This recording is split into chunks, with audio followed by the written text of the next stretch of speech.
Well, I think my turn to not work is coming up. I think we're golfing here shortly either way. But Bobby, appreciate you doing this. Obviously, and you know what's interesting? So doing the show here in Hamilton, Cincinnati's kind of an interesting market because if I talk Buckeyes anywhere else, people, they bleed the scarlet and gray. They love the scarlet and gray, but there's something about Cincinnati that I don't know at what point coming into Cincinnati where the scarlet and gray stops bleeding here. What do you think it is about Cincinnati? Why Cincinnati of all the spots in the state of Ohio? What is it about Cincinnati that the scarlet and gray has not been able to infiltrate in your opinion?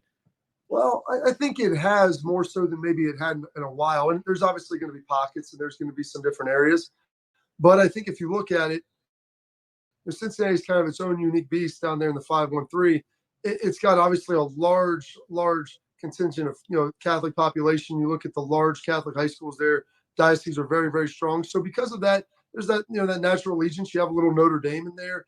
You've got guys from there go to Boston College, have some of that. Obviously the Dayton connection. There's Xavier. It's got Cincinnati down there, which kind of its own University of Cincinnati, its own deal. It's kind of a pro sports down too.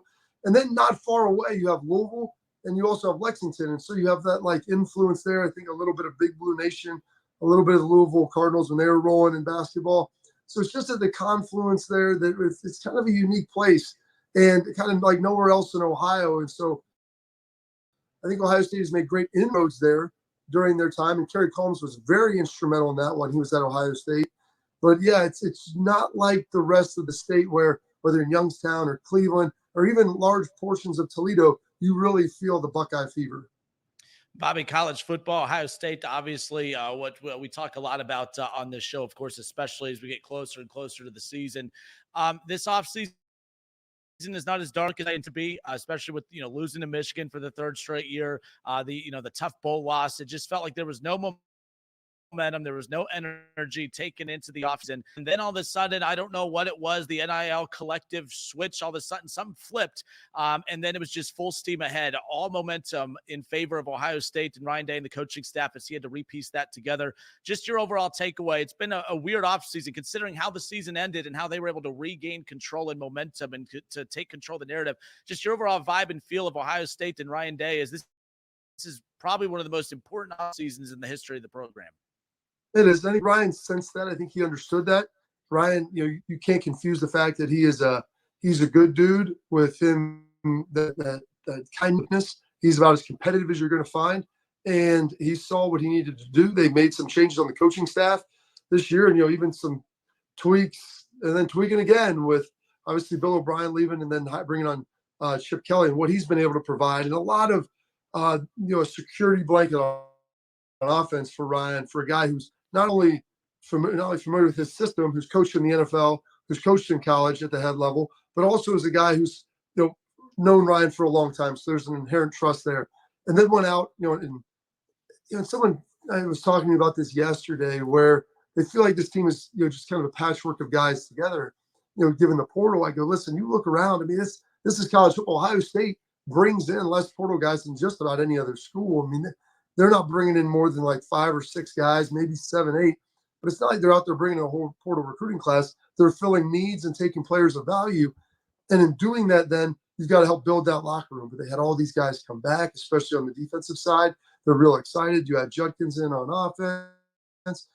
You have Seth McLaughlin they're going to throw in. You have Carter center. You feel good about that. You had a Caleb Downs in the secondary. All of a sudden now you're building something pretty special, shifting Sonny Styles around down to linebacker. And so they have all these guys they've got some key portal additions, and it's really come together quite nicely. The assimilation of this team has been very impressive. And talking with Lathan Ransom, I had him on my YouTube show, the Bobby Carpenter Show. We were talking about this, me and Josh Perry, with him about how this team, despite NIL and despite the transfer portal and everything, it's like this is as close a team, as close a locker room as I feel like I've been on.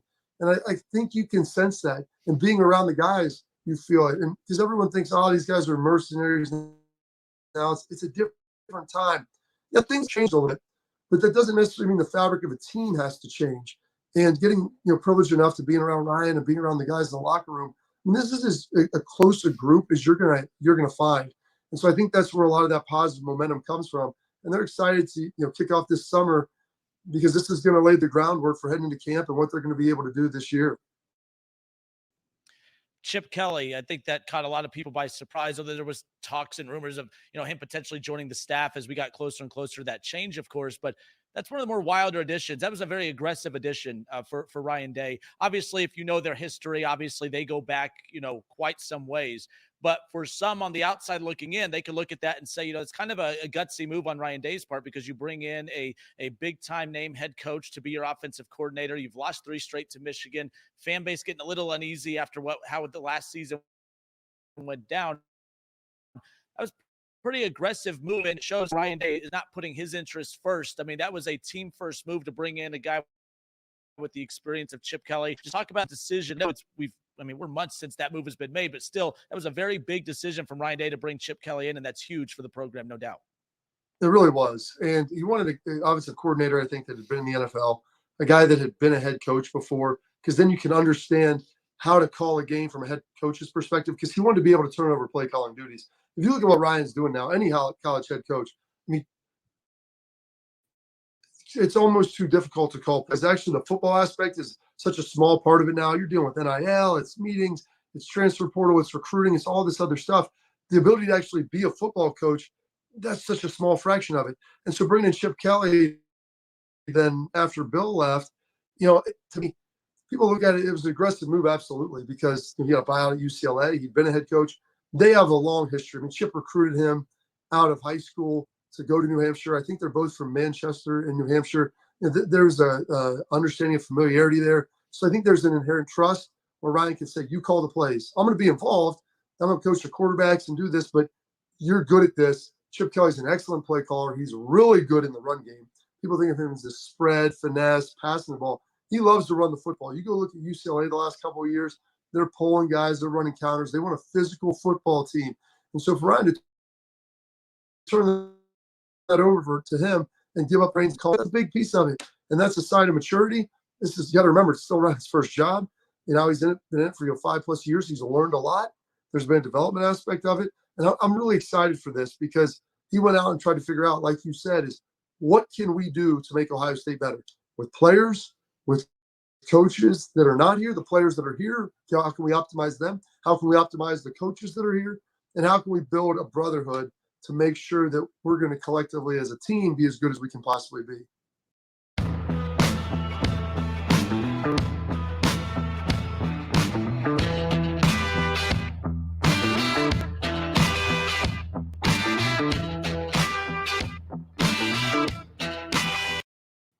You mentioned it a little bit ago. Obviously, they're Ohio State traditionally not the most aggressive team when it comes to the transfer portal, but that was their best friend. When you look at where they added a lot more depth this past offseason.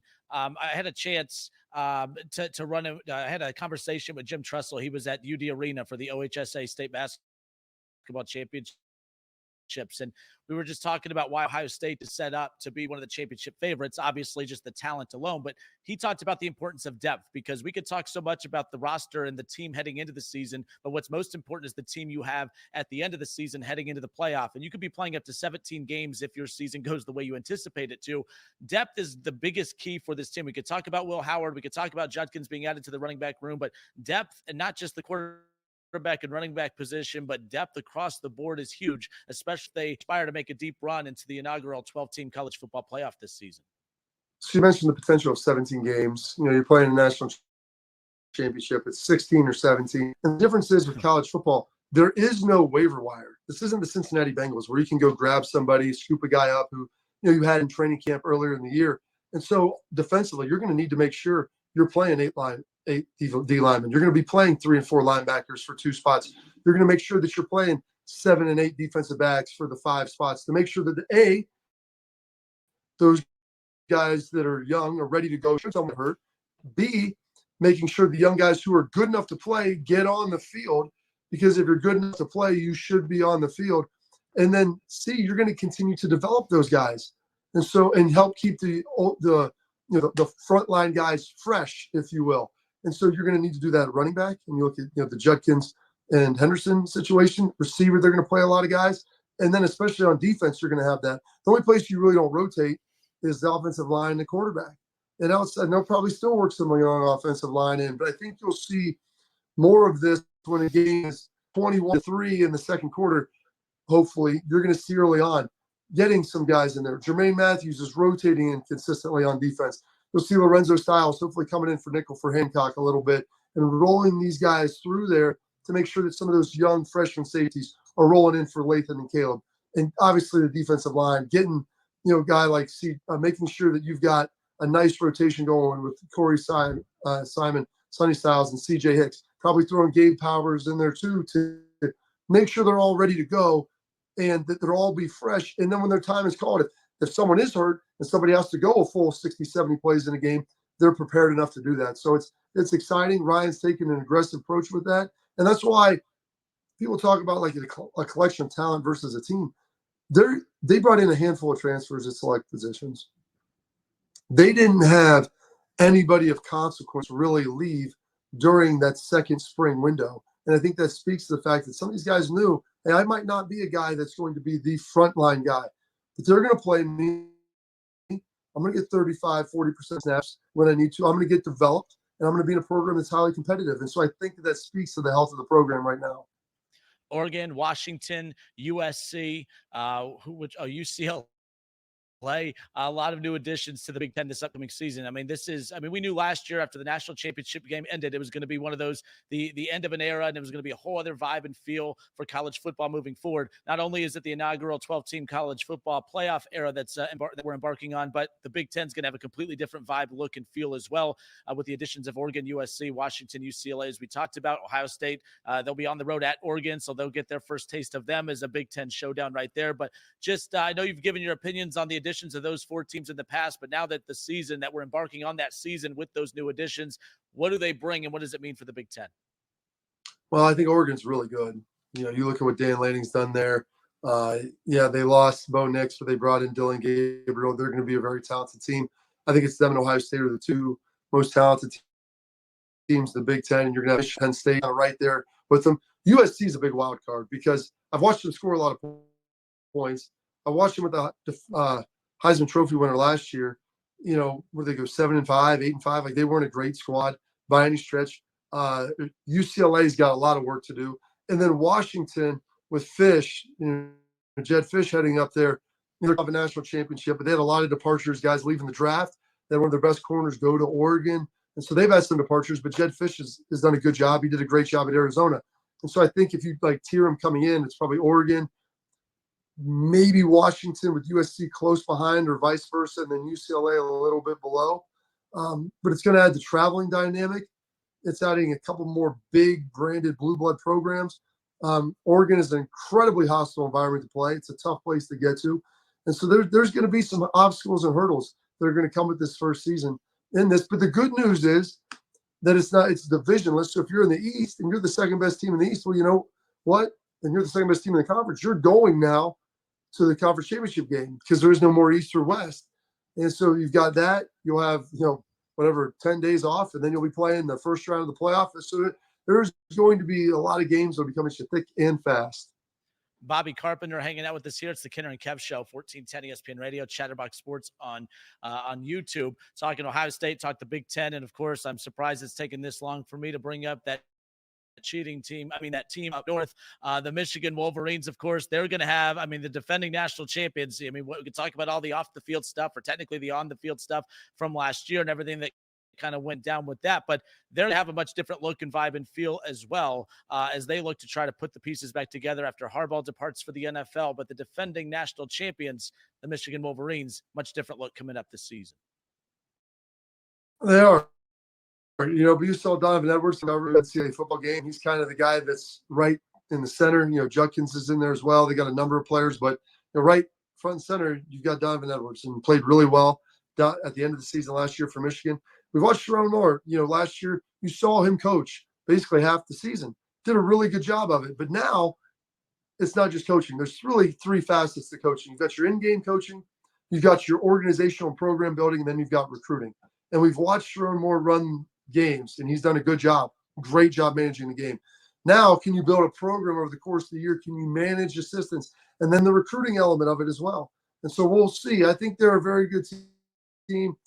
Obviously, when you have 13 guys drafted, there's going to be a large loss. They saw a lot of guys go, and they're going to have a number of players that are playing in the NFL next year because of it. And so you got to rebuild a little bit. But make no mistake about it, there's still going to be a very good football team this year.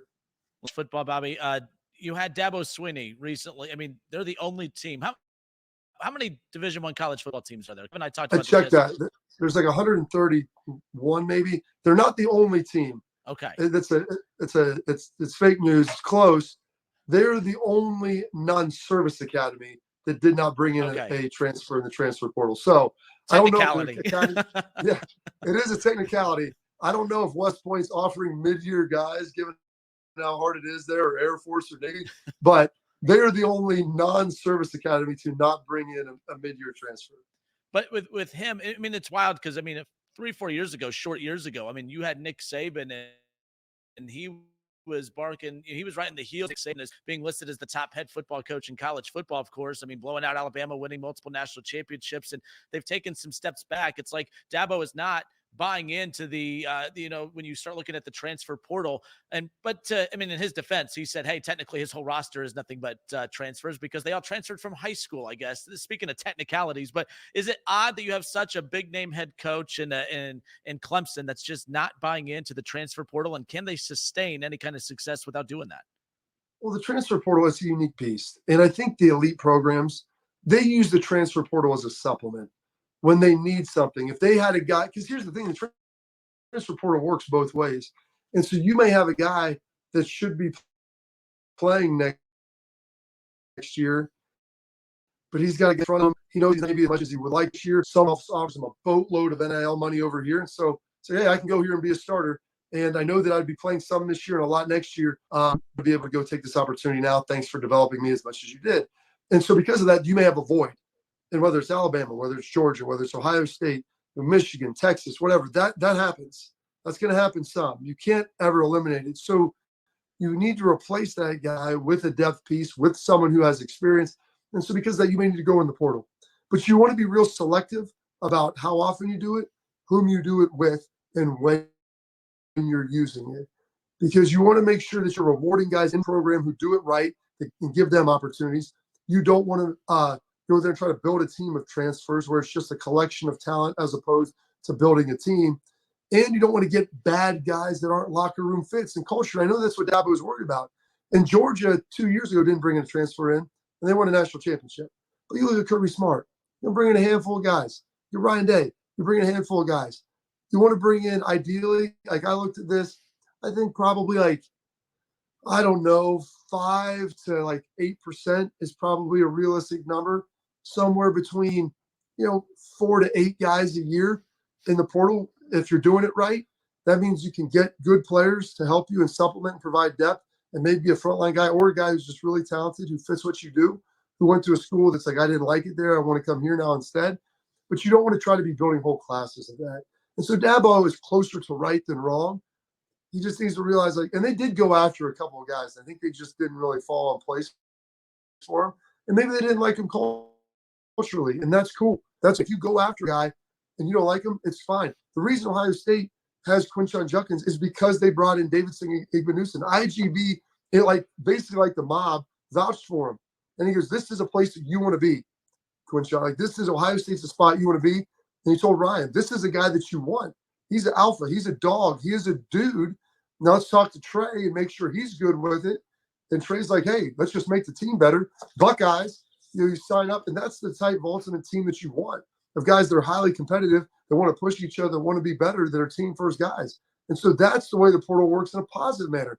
You have Nigel Glover, who transferred in late from Northwestern. That was a tough situation with Fitzy. Jahad Carter came in last year from Syracuse. Both those guys never really played, and it's some different reasons and why they transferred. Then they transfer out, and that's something that I think that's not the great example. That's what you don't want to see happen. And so it's hard. The portal's a tough thing to manage, but if you can hit it right and get a guy that's really good, and you have good intel on what type of character he is and what type of player he is, then I think you go for it. But you need to be real selective in doing it. Bobby Carpenter, last thing on the way out, sir. Appreciate you giving us some time out here today. NFL question on the way out. Joe Burrow, Cincinnati Bengals, of course. Joe Burrow, coming off of that season-ending injury last year, looks like he's, ready to rock heading into this offseason. the full offseason program underway. I was catching the Pat McAfee show the other day. AJ Hawk was talking about this. He experienced a similar injury. Lots of, love Pat. I love that dang show, but I just feel like that's not getting talked about enough. All the concerns about the potential the potential to injure that wrist, that a lot of guys don't get full mobility back with that. Just your overall, see, he's allergic to the Joe Burrow slander over there. Just your overall takeaway as far as what you're hearing about Joe Burrow and the Cincinnati Bengals heading into a very important offseason. It's very important, obviously. And what AJ's saying is his personal experience. I know this about injuries. Everybody heals differently. Everybody in my mind. There's going to be different limitations. Things are going to happen. And obviously there's issues with that.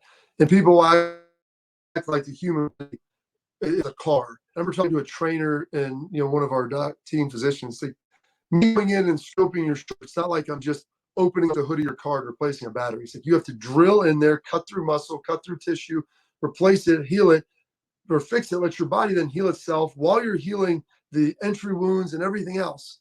And so it's not like it's just snip, snap. Now, Joe Burrow takes his rehab really seriously. He's a guy that grinds. He works hard.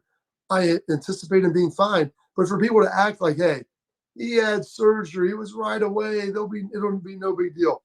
It's no big deal to you because it's not your body. You haven't had to deal with it. As a guy who's had 4 different surgeries, 2 on my legs, 2 on my shoulders, and that doesn't even count what some people call surgeries that I would call more procedures. Your body doesn't always come back 100%. Now, that doesn't mean that's going to be the case with Joe. And that doesn't mean that his risk being 95% is going to limit him.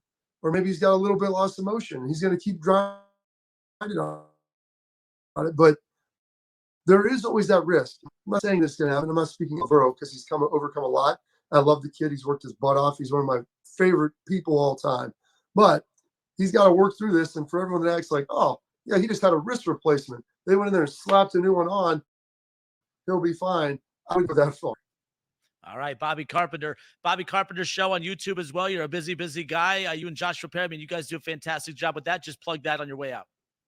Thank you. I appreciate it. Go check us there. Bobby Carp Show on YouTube. We've been dropping every week. Going to do a little inside baseball. We're going to start doing a live show as well here mid-summer. I haven't got the full launch date yet leading in, so that'll be a daily show as well. Supplementing that in the midday, probably around noon. Don't have a full start time on that yet either. All right. Well, Bobby, you the man. Appreciate you. It's been a while. We'll talk to you soon. Thank you. Yes, sir. Thank you. All right. Good stuff. It's the Kinner and Kev Show, 1410 ESPN Radio, Chatterbox Sports on YouTube. We'll step away for a few moments, and hour number 2 coming up next.